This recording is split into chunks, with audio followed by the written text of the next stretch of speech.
Alright, so ito na yung ating wiring, no? Dito ko na ituturo sa inyo paano ko ikinabit yung aking mini driving light na version 5 sa aking Honda TMX 125 Alpha.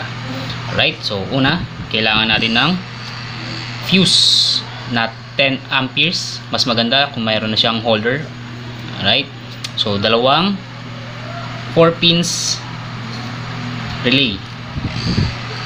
Yan, dalawang 4 pins relay. Tsaka isang 3-way switch. Okay, so itong MDL driver, yan, kasama na yan sa ating mini driving light. Nasa loob na yan. Yan yung pinaka-ballast niya. Alright, so umpisa tayo. So dito, sa ating relay, meron niyang terminal 30, terminal 87, terminal 86, at terminal 85. Alright, so kung 5 pins relay yan, ayos lang. Kung hindi nyo, tatanggalin yung nandito sa gitna. Alright, so hindi nyo kailangan yun. So 4 na terminal lang gagamitin natin. Okay, so ngayon, ito 4 pins ang gamit natin. Yan, 4 pins relay. Alright, so una, kailangan natin ilagay, kasi dalawang relay para sa dalawang natin, kasi high and low ang gagawin natin sa ating MDL, sa mini driving light natin. Okay, kaya dalawang relay ang kailangan natin. So yan, ngayon una sa ating pag-wiring, ito, unahin natin yung terminal 30. Yan, dalawang terminal 30. Pagsamahin natin yung wire nyan, dugtungan natin ng wire, and ikakabit natin sa, ito yung ating supply battery. Pero bago yon, kailangan ikabit natin yung fuse papunta sa positive terminal ng ating battery, and saka natin idudugtong dito sa dalawang wire ng terminal 30. Alright, so yan ang magiging itsura nya. Dalawang wire ng 30 relay, yan, dalawang yan, pagsamahin lang at ikakabit natin sa fuse na nakakabit din sa positive terminal ng ating battery. Next is itong ating terminal 85 and 86. Ito, or kahit itong dalawa pwede rin, kahit alin dyan, pero ito pinakamalapit. Yan, pagsasamahin nyo lang yan, and ikakabit nyo yan sa negative or sa body ground. Yan. Yan. Okay, so next, isunod natin itong ating, unahin natin itong low ng ating relay. So itong terminal 86, ito yung ikakabit natin dito sa low ng ating 3-way switch. Yan, papunta dito sa low ng ating 3-way switch. Yan.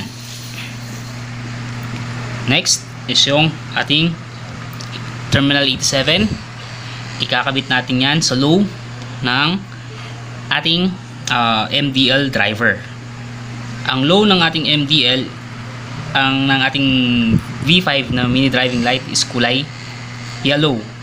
So ikakabit natin siya sa yellow wire dito. Yan, yellow wire. Yan.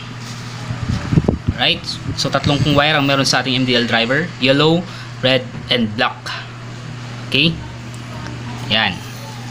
So next, yung ating high na relay para sa high. Una natin, sunod natin itong terminal 85. Itong terminal 85 ay kakabit natin to sa switch natin. Yan, sa high ng switch natin. Okay, and last is yung ating terminal 87. Ito, papunta to sa ating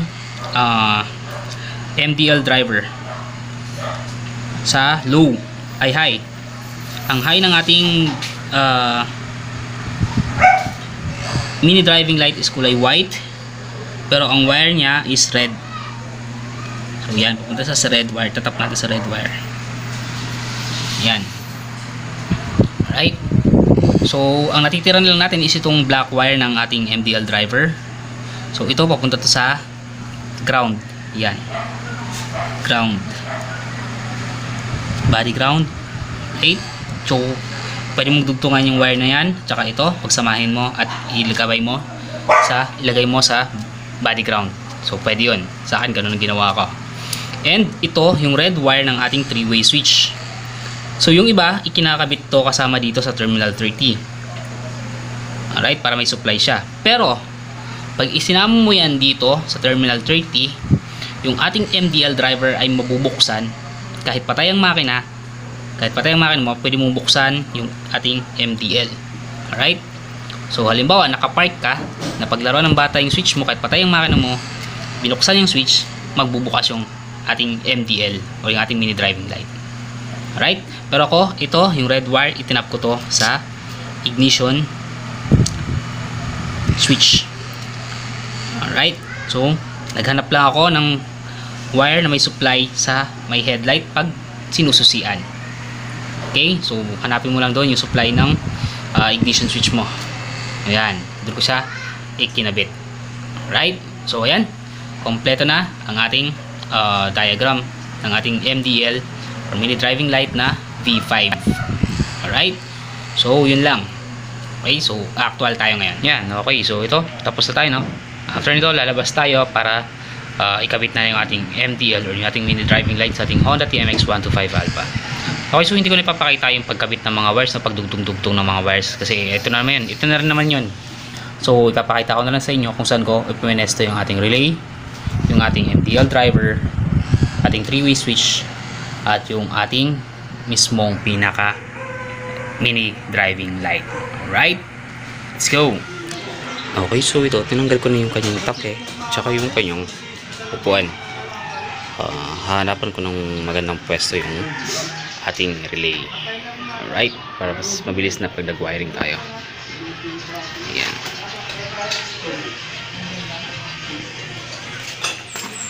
Okay, so ito. Inabit ko siya sa bracket ng blue water ko dati. Ayan. Yung kabila, ayan din. So ayusin lang mamaya yan, medyo tabingi yung bracket. Alright, so ayan siya.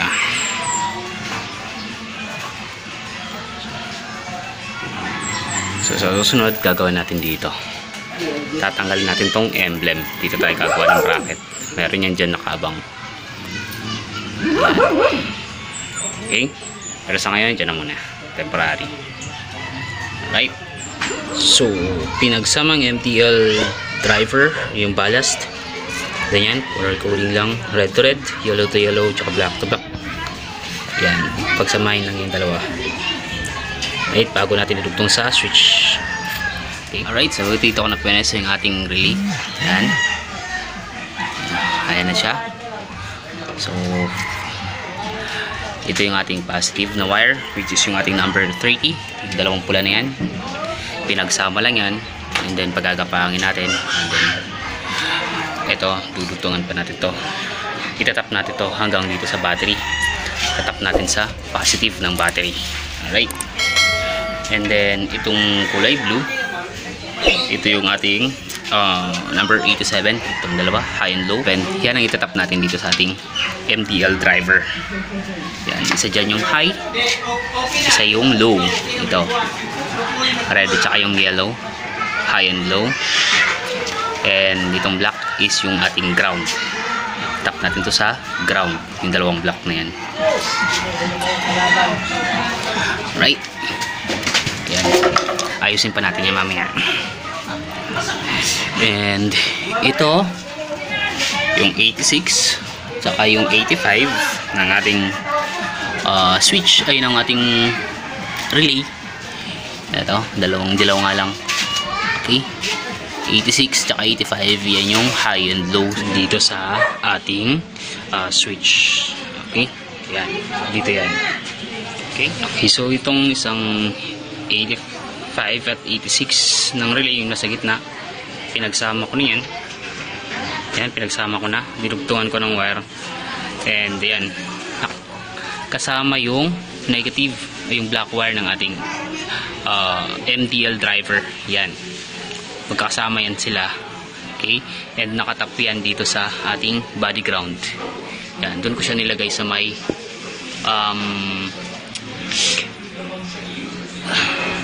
sa body ground dito sa ating ignition coil. sa ilalim ng tangke.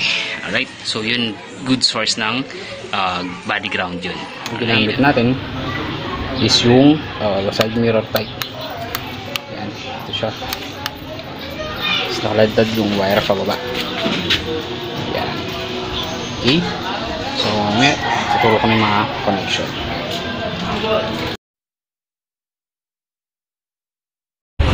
Yan. Alright, so yun, ikabit ko na. Kompleto na yan. Okay, so hindi ko pa naitago yung ibang mga wire na yan sa ilalim.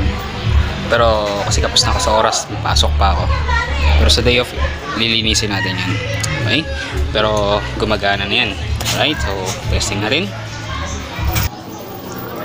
Alright, so yan, bukas natin. High, ang high dito is puti. Yan.